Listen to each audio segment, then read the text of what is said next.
karena kami merasa seeing is believing is everything gitu. Artinya mengajak orang untuk melihat secara langsung itu jauh lebih efektif ketika saya ngomong menjelaskan gitu.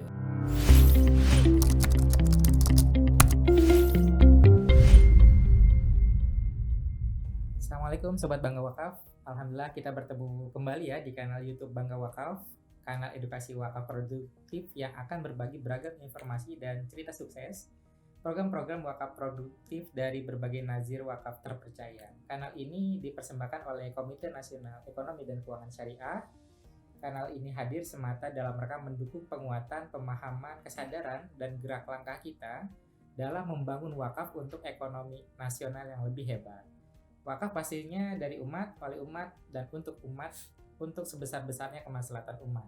Saatnya kita bangga wakaf. Mas Bobi, kita lanjut lagi ngobrol-ngobrolnya Ya, Mas. terkait dengan program wakaf produktif yang lain nih dari Ya. Dompet Duafa. Kira-kira apa lagi nih, Mas? Ya. Jadi pilar pengembangan wakaf di Dompet Duafa itu ada 4 pilar paling tidak, Mas, yaitu pilar kesehatan, pilar pendidikan, pilar ekonomi, dan pilar sosial dakwah.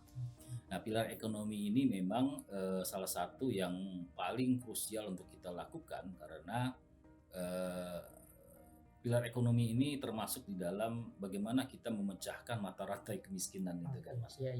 Sebetulnya kesehatan dan pendidikan juga itu kan termasuk dari lingkaran setan kemiskinan Indonesia kan ya. Orang nggak sehat jadi orang yang kurang nutrisi bodoh kemudian tidak mampu berekonomi secara lebih baik dan seterusnya. Iya. Nah, tapi bicara tentang pengembangan wakaf di bidang ekonomi, kita punya 2 program utama. Pertama, memang bagaimana kita mengembangkan aset wakaf yang benefitnya itu bisa langsung menyerap para penerima manfaat di dalam ikut serta proses produksi aset-aset wakaf tersebut. Jadi misalkan yang seperti ini kita punya beberapa pengembangan sektor perkebunan dan pertanian yang memang penerima manfaatnya adalah mereka yang duafa, tapi menjadi penggarap dan pengelolaan pertanian serta peternakan yang digagas oleh Dompet Duafa. Di Subang kita punya 8 hektar kebun yang kita tanami dengan pohon buah naga dan juga kebun nanas. Di sana kita jalankan dengan pola inti plasma, di mana intinya adalah Dompet Duafa selaku pemilik aset wakaf dan juga sebagai pemilik sumber pertanian di sana, dan kita menggerahkan plasma-plasma dari masyarakat sekitar yang memang kita nilai sebagai kalangan duafa lah, kalangan tidak mampu. Nah, mereka kita libatkan sebagai petani penggarap dan mereka akan mendapatkan benefit atas semua hasil yang diproduksi. Lebih dari itu sebetulnya tidak hanya berhenti di sektor pertanian.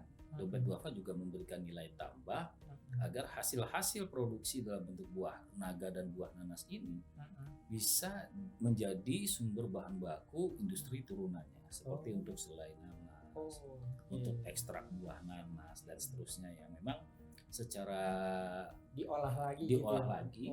Dan memang ekstrak buah nanas ini terutama ini menjadi bahan baku strategis di industri makanan dan minuman. Jadi kalau kita tahu minuman sari buah dalam kemasan itu, Mas, dalam kotak, dalam botol, ternyata cita rasa asamnya itu bukan dari si buahnya. Jadi misalkan rasa stroberi, asamnya itu bukan asam stroberi, Mas. Bukan dari buahnya. Bukan dari buahnya gitu. Jadi justru dari ekstrak buah nanas. Ekstrak buah nanas. Iya. Jadi mau rasa mangga, mau rasa jambu, itu cita rasa asamnya itu dari ekstrak buah nanas. Jadi dia kayak garam nyampur ke semua ke semua industri gitu. Nah, ini sejauh ini menurut survei itu pemasok terbesar ekstrak buah nanas ini dari Brazil. Lalu kemudian packagingnya itu dari teknologi Taiwan. Gulanya itu dari Thailand kebanyakan. Lalu Indonesia kebagian apanya nih? Kebagian air putihnya aja buat dapurnya gitu. Nah, jadi di situ. Lalu kemudian kita di bidang pertanian juga mengembangkan apa yang namanya closed loop farming. Jadi closed loop farming itu kita ingin membebaskan lahan-lahan pertanian produktif sebagai salah satu bentuk upaya untuk mewujudkan ketahanan pangan Indonesia. Kenapa kita melakukan pembebasan lahan untuk pertanian produktif? Karena ada gejala yang kita lihat hari ini lahan-lahan pertanian yang produktif itu dijual oleh yang punyanya dan beralih fungsi tidak lagi menjadi pertanian produktif. Jadi perumahan segala macamnya. Dan bahkan ironinya jadi pergudangan, Mas. Pergudangan Pergudangan beras lagi. Jadi lahan pertanian beras gitu ya, padi dijual, dibangun gudang untuk nampung beras impor. Nah, itu kan jangan sampai kayak begitu kan. Repot. Ada ironis sekali gitu kan kalau memang terjadi seperti itu. Dan yang kedua, kita melihat ada gejala sosial di mana generasi muda enggan lagi bermata pencaharian petani. Nah, ini salah satu faktor kenapa kemudian kita mau menciptakan lahan-lahan pertanian produktif berbasis wakaf dengan harapan nantinya kita bisa menerapkan teknologi pengelolaan pertanian yang lebih modern. Agar generasi muda juga mau. Betul. Kalau kita lihat di YouTube kan banyak tuh, Mas ya. Kalau di negara China aja ya, itu pertanian sudah modern banget. Nanam padi itu nggak mencolokin satu-satu lagi kan, udah pakai apa itu kendaraan langsung digelar. Bahkan media tanamnya itu sebelum ditanam di ladang itu pakai kayak media rumput dulu. Nah, kita pengen seperti itu agar produksi bisa lebih tinggi, benefit buat petani jauh lebih besar, dan sehingga dengan teknologi yang seperti itu profesi petani jadi bergengsi lagi gitu, Mas, dan mau diminati oleh kaum muda. Sebab bayangin kalau misalkan orang tua kan pasti uzur nanti kan. Kalau nggak ada generasi penerusnya maka tradisi bertani kita akan hilang, Mas.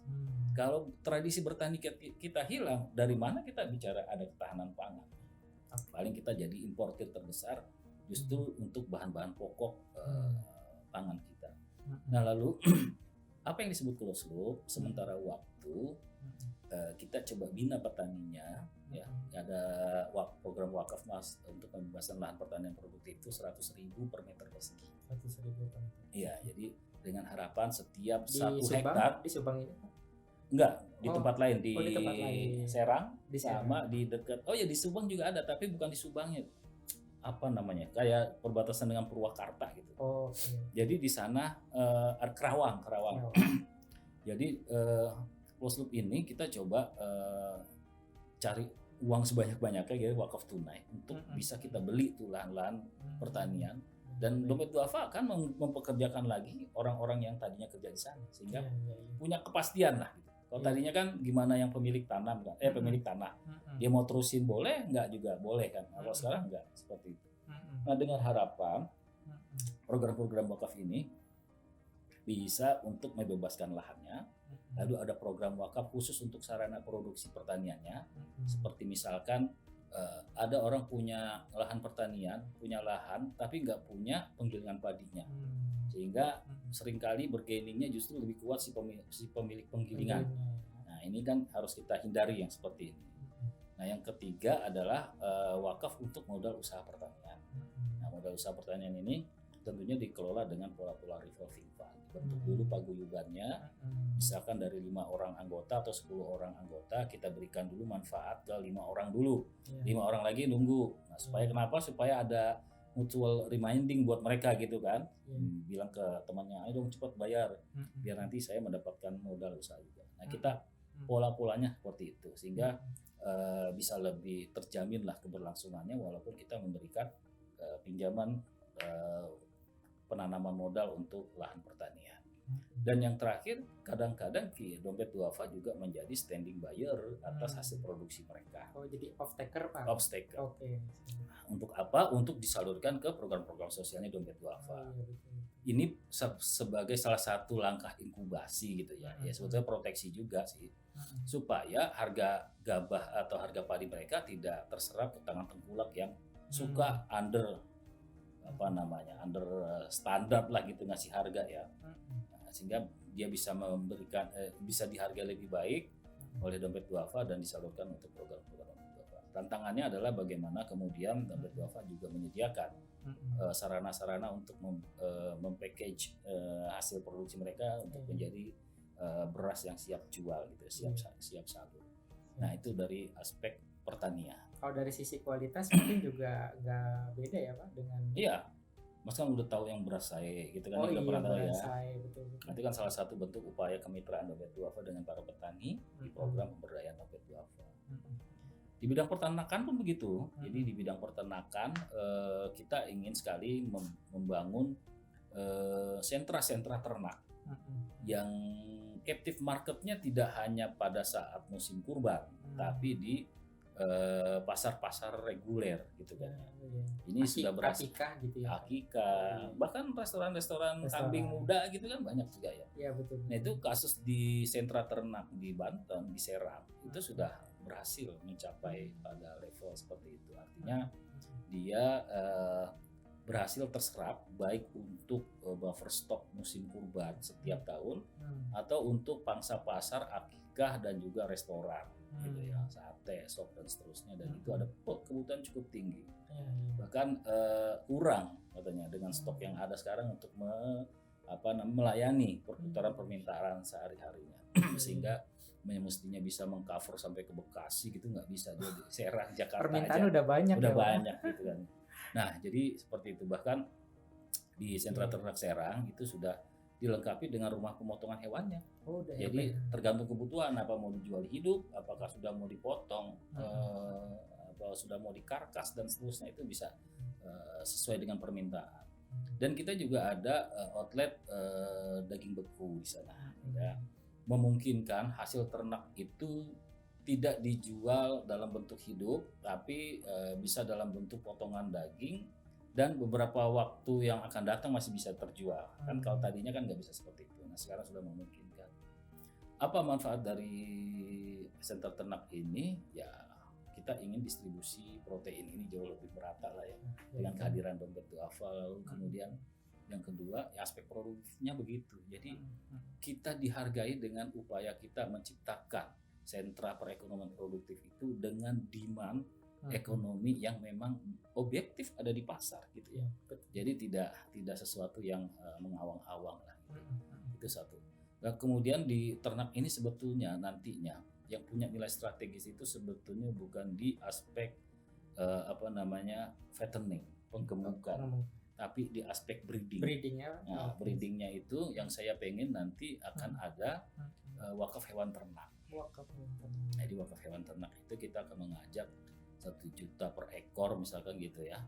Yang kita adakan adalah hewan ternak betinanya, Mas. Jadi nanti hewan-hewan ternak yang dibeli dengan uang wakaf ini nantinya akan di database dengan pengenaan IRTEK supaya nanti tercatat betul. Misalnya donasinya Mas Jamil dapat nomor registrasi 001. Distribusinya di mana? Oh, di kandang di Kerawang gitu kan ya. Nah, besok pengelola kandang di Kerawang mencatat 001 sudah beranak kemarin 2 ekor gitu. Nah itu dicatat langsung kan. Nah ini rekapnya nanti pokoknya berapa yang masih bertahan, terus kemudian surplus wakafnya dalam bentuk anak-anakan yang baru lahir ini. Sesederhana itu Mas, kita pengen staging capaiannya itu seperti itu. Belum lagi kalau misalkan kita yang lebih rumit lagi, yang lebih complicated, misalkan mengukur kenaikan berat badan misalkan gitu, bobot, itu kan lebih kompleks kan. Terus kemudian berapa harganya, nah itu mungkin terlalu ini. Tapi dari aspek itu saja sebetulnya sektor peternakan ini bisa diukur produktivitasnya dari penambahan jumlah anakan.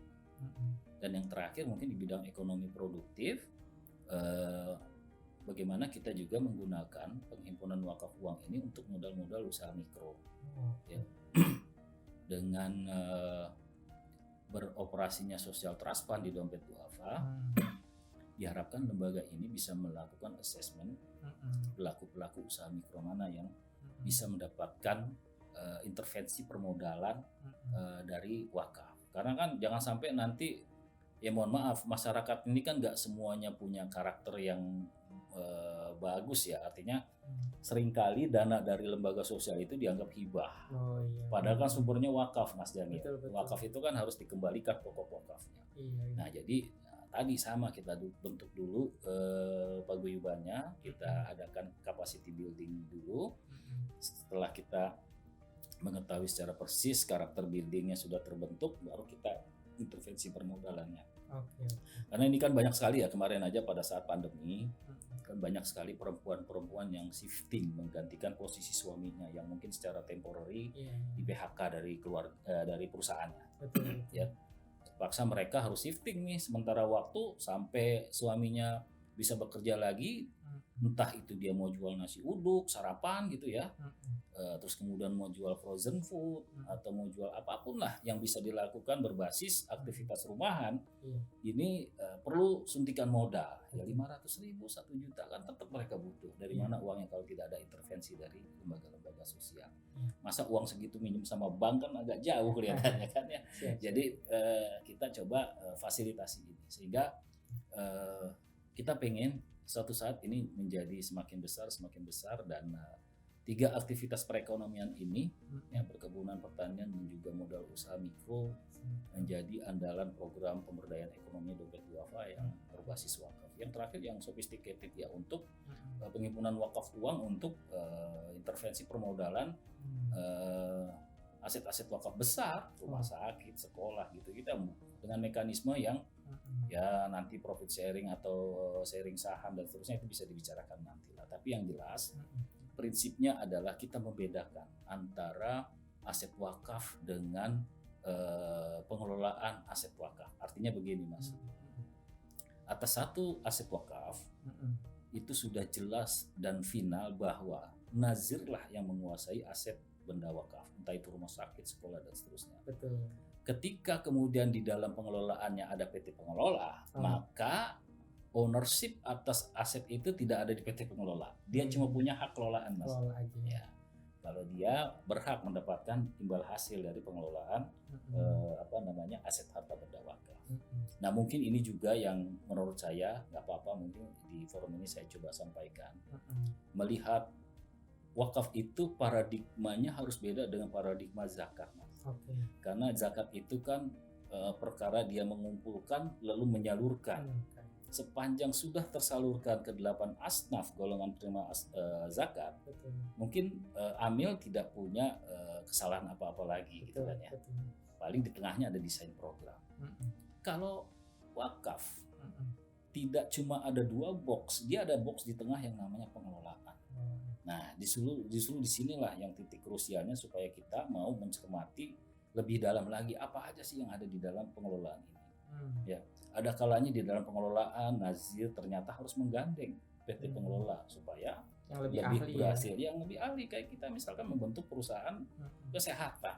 Karena kita sudah punya banyak rumah sakit, nggak mungkin pengurus yayasan Dompet Duafa mengurus rumah sakit, basis kompetensinya nggak punya gitu kan ya.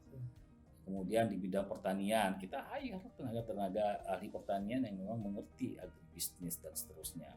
Kalaupun ada konsekuensi pembentukan PT, itu bukan dalam konteks dalam tanda kutip menyelewengkan dana sosial, karena wakaf itu memang harus diproduktifkan dulu baru kemudian dia menyalurkan manfaat. Mauquf alaih ya. Betul.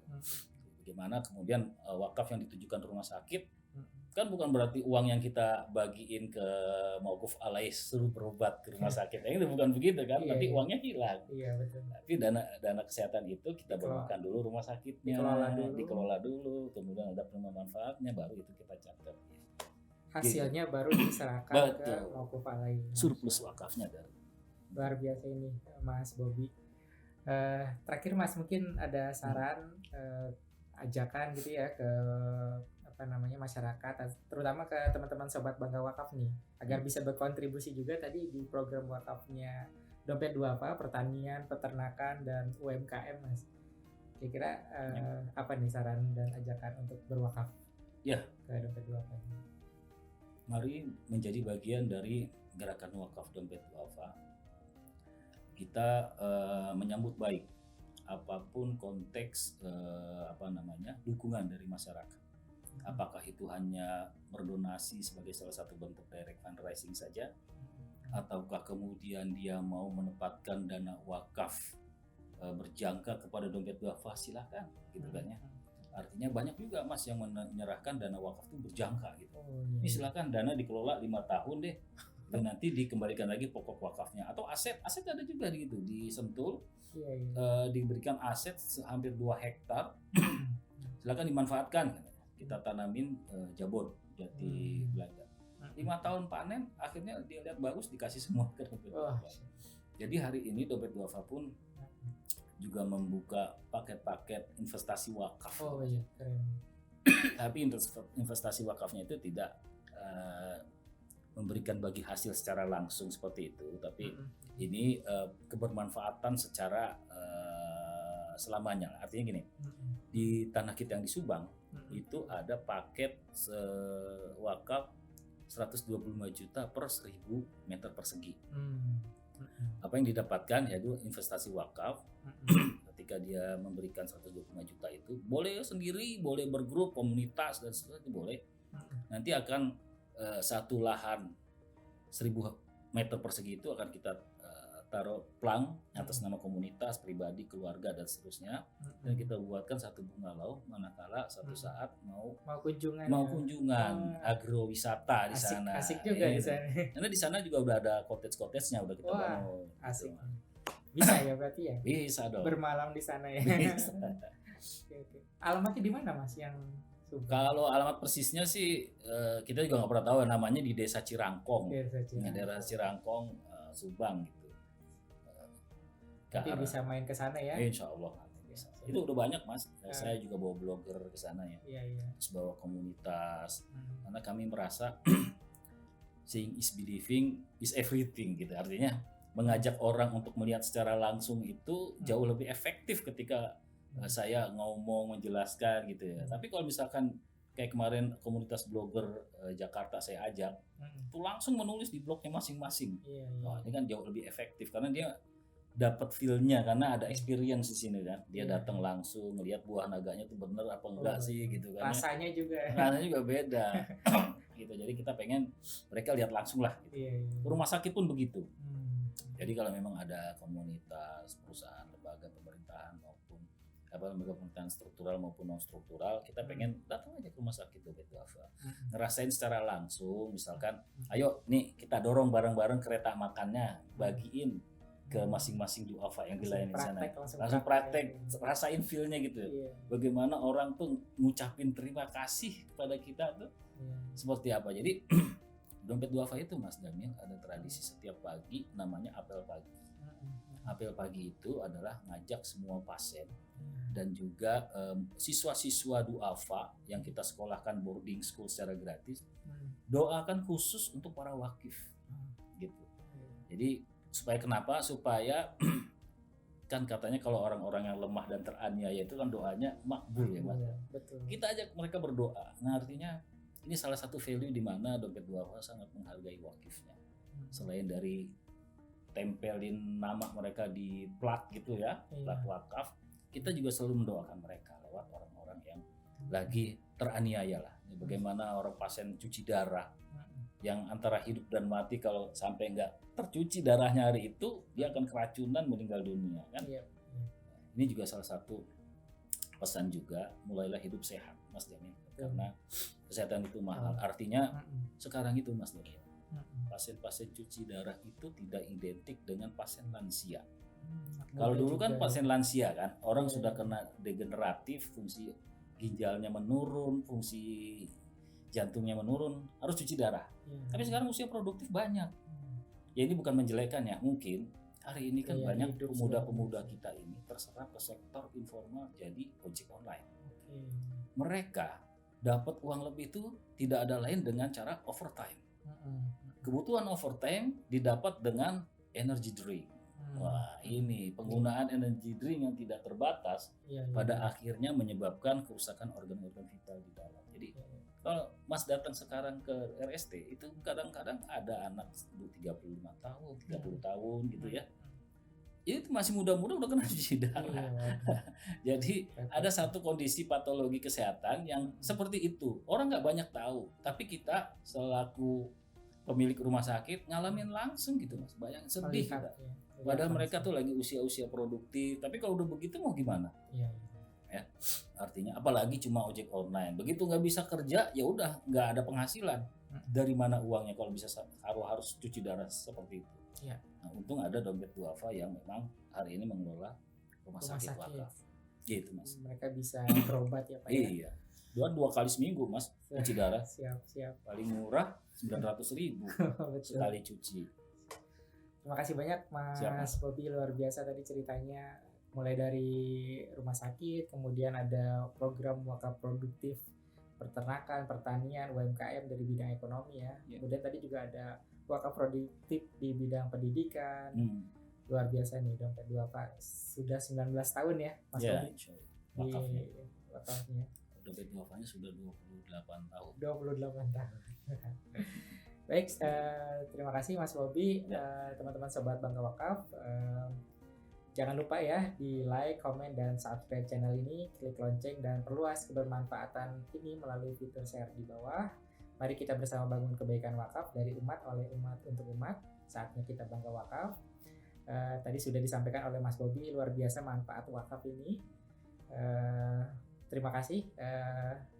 Dari saya sekian. Wassalamualaikum warahmatullahi wabarakatuh. Waalaikumsalam warahmatullahi wabarakatuh. Terima kasih banyak Mas Bobi. Sama-sama Mas Jamil. Sukses buat sahabat Bangga Wakaf.